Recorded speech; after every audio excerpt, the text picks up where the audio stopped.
Hello food lovers, welcome to our channel. నేను మీ రాణి Erramsetti. Friends, ఈరోజు బియ్యం పిండితో చాలా టేస్టీ అయిన సింపుల్ రెసిపీ అండి. చెక్కలు చేసి చూపిస్తాను. కారం కారంగా కమ్మగా చాలా చాలా బాగుంటాయి. ప్రాసెస్ కూడా చాలా సింపుల్ అండి. ఈ ప్రాసెస్ అంతా చూపిస్తాను. వీడియోని ఫస్ట్ నుంచి లాస్ట్ వరకు చూడండి. ఇంకా స్టార్ట్ చేద్దాం. 2 కప్పుల పొడి బియ్యం పిండి తీసుకోండి. పచ్చిశనగపప్పు, పెసరపప్పు నానబెట్టుకుని ఉంచుకోండి. కరివేపాకు తీసుకోండి. పల్లీల పొడి తీసుకోండి. తెల్ల నువ్వులు కూడా తీసుకోండి. కొత్తిమీర కూడా తీసుకోండి. కుకింగ్ స్టార్ట్ చేద్దాం. స్టవ్ ఆన్ చేసుకుని కళాయి పెట్టుకుని 2 కప్పుల వాటర్ పోసుకోండి. 2 కప్పుల బియ్యం పిండికి 2 కప్పుల వాటర్ అండి. వాటర్లో టేస్టీకి సరిపడా సాల్ట్, కారము వేసుకోండి. చిటికెడు పసుపు కూడా వేసుకుని నానబెట్టుకున్న పెసరపప్పు, నానబెట్టుకున్న శనగపప్పు వేసేసుకోండి. ఇప్పుడు పల్లీల పొడి అండి. పల్లీలను ఫ్రై చేసుకుని గ్రైండ్ చేసుకున్న పొడి 1 అరకప్పు వేసుకోండి. తెల్ల నువ్వులు కూడా 1 పావు కప్పు అలా వేసుకోండి. కరివేపాకు, కొత్తిమీర కూడా వేసుకుని వాటర్ కాగిన తర్వాత వాటర్ని టేస్ట్ చూసి సాల్ట్ కానీ కారం కానీ చాలకపోతే మీ టేస్ట్కి తగ్గట్టుగా యాడ్ చేసుకుని స్టవ్ ఆఫ్ చేసుకోండి. వాటర్ కాగిన వెంటనే మనం కొలుచుకుని రెడీగా చేసుకుని పెట్టుకున్న పిండిని అలా వేసేసుకుని వాటర్లో బాగా కలుపుకోండి. 10 నిమిషాలు పక్కన పెట్టుకుని చల్లారనివ్వండి. చల్లారిన తర్వాత చేతికి ఆయిల్ని అప్లై చేసుకుని పిండి అంతా కూడా బాగా దగ్గరగా కలుపుకుని చపాతీ ముద్దలాగా రెడీ చేసుకోండి. మనం పోసిన వాటర్ కరెక్ట్గా సరిపోతాయండి. ఇంకా ఎక్కువగా వాటర్ అనేవి పోయొద్దు. చల్లారిన తర్వాత పిండిని చేత్తో పిసుకుతున్నట్లుగా కలిపితే ఇలా పిండి ముద్ద అనేది రెడీ అవుతుంది. ఇప్పుడు చేతికి ఆయిల్ అప్లై చేసుకుని పిండి నుండి చిన్న చిన్న పిండి ముద్దల్ని తీసుకుని బాల్స్ లాగా రెడీ చేసి పెట్టుకోండి. ఇలా ఒక్కొక్క పిండి ముద్దని తీసుకుని ముందుగా రెడీ చేసి పెట్టుకున్నట్లయితే మనం చెక్కలు ఒత్తుకోవడానికి ఈజీ అవుతుందండి. అంతేకాకుండా చెక్కలన్నీ కూడా ఒకే సైజులో కరెక్ట్గా చేసుకోవచ్చు. అన్నీ కూడా డీప్ ఫ్రై చేసినప్పుడు ఈవెన్గా ఫ్రై అవుతాయి. ఇలా పిండిలో నుంచి ముద్దలన్నీ రెడీ చేసుకుని పెట్టుకోండి.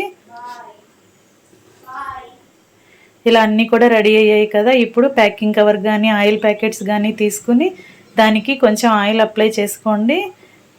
ఇలా ఆయిల్ అప్లై చేసిన తర్వాత ఒక్కొక్క పిండి ముద్దని తీసుకుని వీలైనంత పల్చగా ఒత్తుకోండి. చేత్తోనే ఇలా ఒత్తుకున్నట్లయితే పల్చగా వస్తాయండి చెక్కలు అనేవి.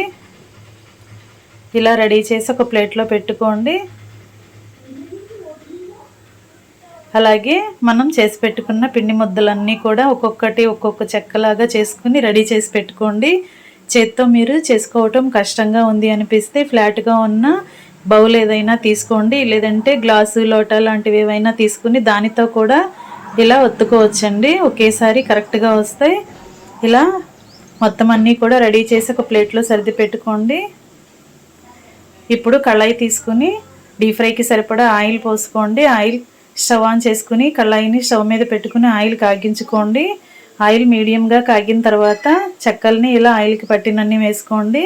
ఒకవైపు బాగా ఫ్రై అయిన తర్వాత వేరొక వైపు ఫ్రై చేసుకోండి. మీడియం ఫ్లేమ్లో ఫ్రై చేసుకున్నట్లయితేనే మాడకుండా చెక్కలు అనేవి టేస్టీగా క్రిస్పీగా ఫ్రై అవుతాయండి. ఫ్లేమ్ని హైలో పెట్టామంటే వేసిన వెంటనే కూడా ఫాస్ట్గా మాడిపోతాయి. తొందరగా వేగిపోయి టేస్ట్ అనేది చేదుగా వచ్చేస్తుందండి. అందుకే మీడియం ఫ్లేమ్లో పెట్టుకున్నప్పుడు మాత్రమే చెక్కలు అనేవి క్రిస్పీగా ఈవెన్గా లోపల వరకు ఫ్రై అవుతాయి. ఇలా ఫ్రై అయిన తర్వాత తీసుకుని వేరొక ప్లేట్లో పెట్టేసుకోండి.